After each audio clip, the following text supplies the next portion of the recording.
akan melanjutkan pelajaran kita tentang tantangan etis kecerdasan artifisial. Tentang AI. Apa yang kamu ketahui tentang AI? Hah? Tunjuk tangan. Apa nak?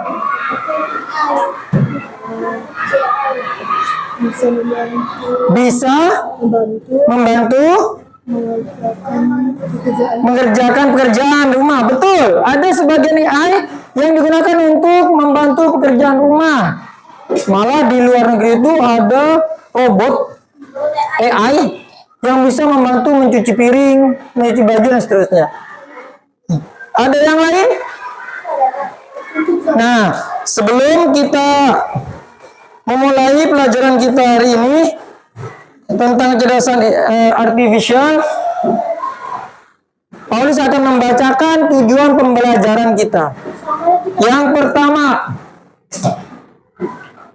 kelihatan nggak di situ?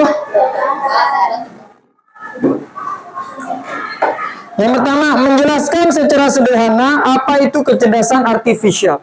Nanti kita akan belajar lebih jauh tentang kecerdasan artifisial. Yang kedua, mengidentifikasi bentuk-bentuk penyalahgunaan AI atau kecerdasan artifisial dalam kehidupan sehari-hari. Yang ketiga, menunjukkan sikap etis, jujur dan bertanggung jawab dalam menggunakan teknologi berbasis AI, kecerdasan artifisial. Dan yang terakhir, membuat karya sederhana tentang penggunaan AI secara bijak. Nah, kita lanjutkan. Paulus ingin, sebelum kita mulai, Paulus minta kamu untuk mengisi chart KWL.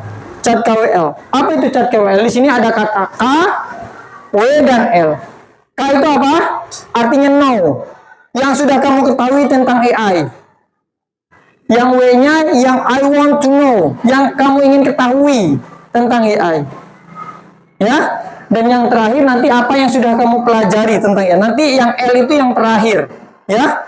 Sekarang Paulus minta kamu berkelompok atau di masing-masing bukunya menuliskan apa yang sudah kamu ketahui tentang AI. Silakan, Paulus kasih waktu 5 menit untuk menuliskan di bukunya. Oke anak-anak, apakah sudah selesai? Oke, siapa yang ingin menjawab tentang yang K, yang sudah kamu ketahui tentang AI? Ya.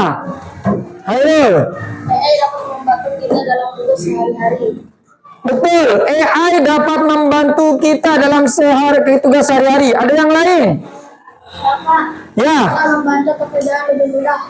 Membantu pekerjaan menjadi lebih mudah. Betul sekali. Adik ada yang ingin menambahkan? Ya. Bisa membantu kehidupan sehari-hari dan bisa membantu kita. Ya, bisa membantu dalam kehidupan sehari-hari. Sekarang, apa yang ingin kamu ketahui lebih lanjut tentang AI? Siapa yang menyebut? Tunjuk tangan. Ya. Tentang pelajaran sekolah. Ya, yang berhubungan dengan AI ya tentunya ya. Mungkin manfaat AI bagi pembelajar di sekolah ya. Ada yang lain? Ya? Menyelesaikan masalah-masalah. Ya, bagaimana AI dapat menyelesaikan masalah. Oke, nanti kita akan pelajari. Sekarang lihat di papan. Apakah teknologi bisa selalu digunakan untuk kebaikan? Menurut kamu gimana? Siapa yang mau jawab? Ya. Ya. Kenapa?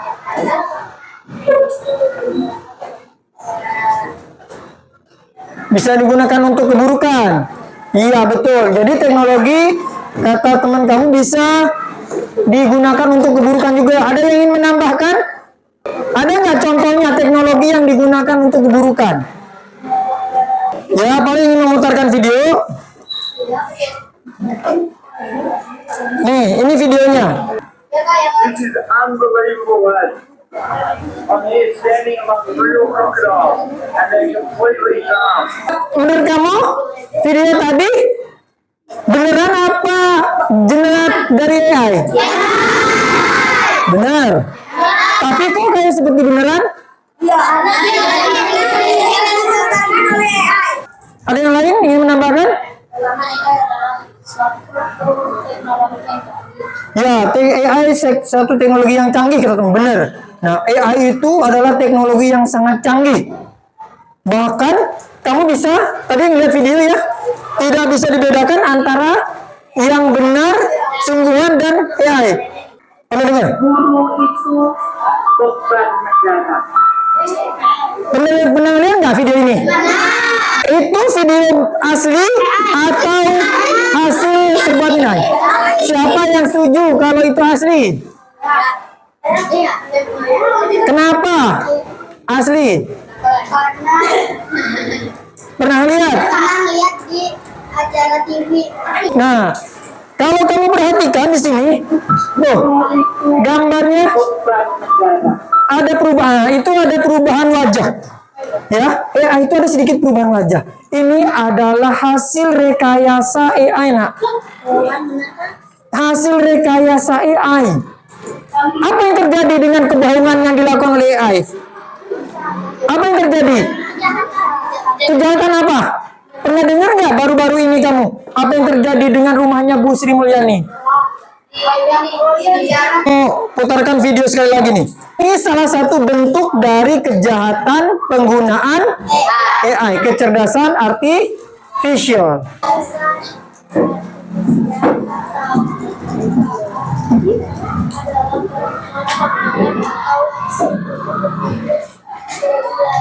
Apa itu kecerdasan artifisial? Siapa yang mau membacakan?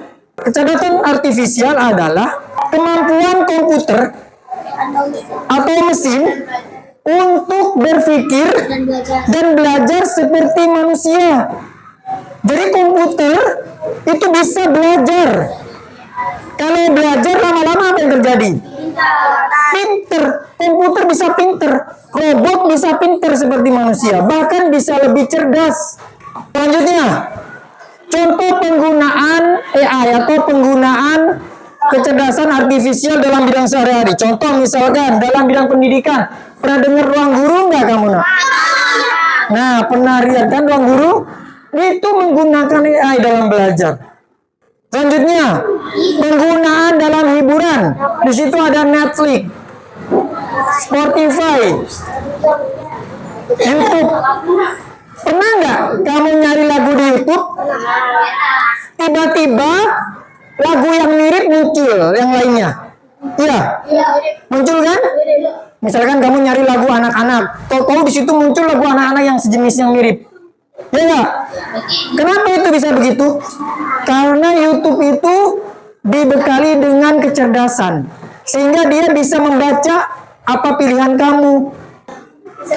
Dalam penggunaan transportasi, Google Map, pernah nggak Google Map?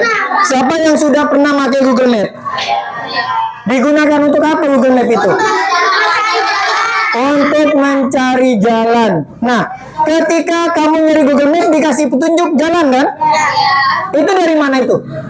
Dari AI. Nah, sekarang kita lihat apa bentuk penyalahgunaan dari AI atau kecerdasan artifisial. Yang pertama, plagiarisme. Tahu plagiarisme nggak? Nyontek sama persis. Misalkan kamu dikasih tugas sama gurunya untuk membuat karangan, terus kamu nyari di ChatGPT. Nah, itu merupakan penyalahguna. Harusnya kamu berpikir. Lanjut yang kedua, hoax, berita bohong. Tadi yang Paulus tunjukkan video Bu Sri Mulyani itu video hoax. Nah, itu berbahaya, nak.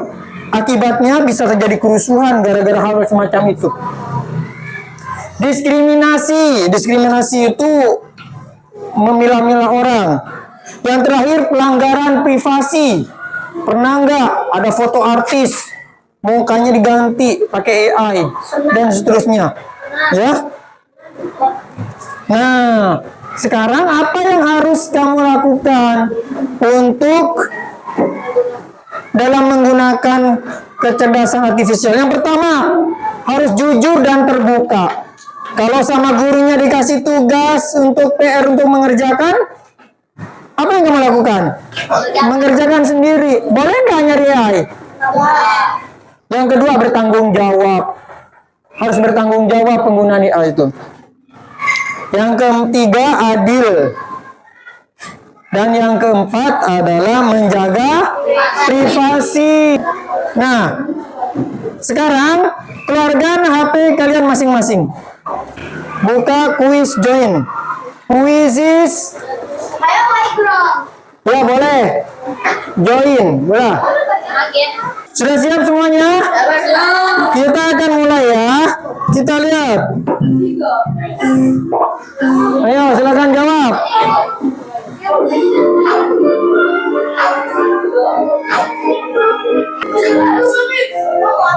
Kita lihat juaranya. Yeay, kita kasih tepuk tangan buat Avandi dan Aldi juara 1. Juara 2 Sarifa. Mana Sarifa?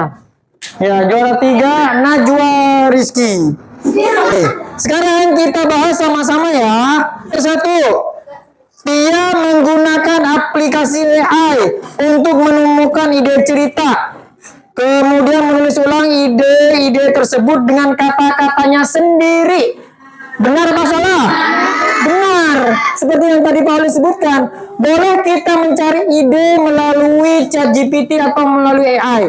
Tapi nggak boleh membuat karangannya dari ChatGPT menyalin, tidak. Tapi menggunakan kata-kata sendiri, ya.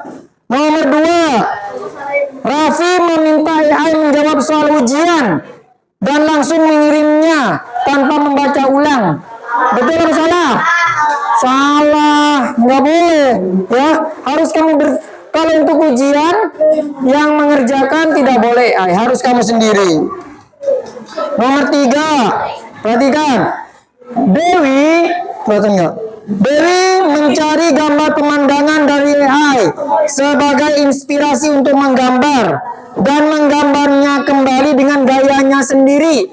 Benar apa salah? Benar, itu dibolehkan seperti itu. Yang terakhir, Nadia membaca jawaban AI dan kemudian membandingkannya dengan pendapatnya sendiri. Dia mengerjakan pendapatnya sendiri, lalu dibandingkan dengan AI. Kalau itu boleh apa enggak? Boleh, ya. Itu yang terakhir. Nah, sekarang tulis L-nya tentang AI yang sudah kamu pelajari tentang AI. Silakan ditulis apa yang sudah kamu pelajari pada pembelajaran hari ini. Siapa? Ayo tunjuk tangan. Apa yang sudah kamu pelajari pada hari ini? Tentang AI dan AI cuma arangan dan Ya, ada beberapa bagian dari AI yang hoax ya, dan itu sangat berbahaya ya. Avandi, apa yang sudah kamu pelajari? disalahgunakan agar tidak menimbul permasalahan. Nah, AI tidak boleh disalahgunakan supaya tidak menimbulkan permasalahan. Ya, itu saja yang bisa Paulus sampaikan. Sampai bertemu lagi dengan kesempatan. Wabillahi taufiq wal hidayah. Assalamualaikum warahmatullahi wabarakatuh. Waalaikumsalam.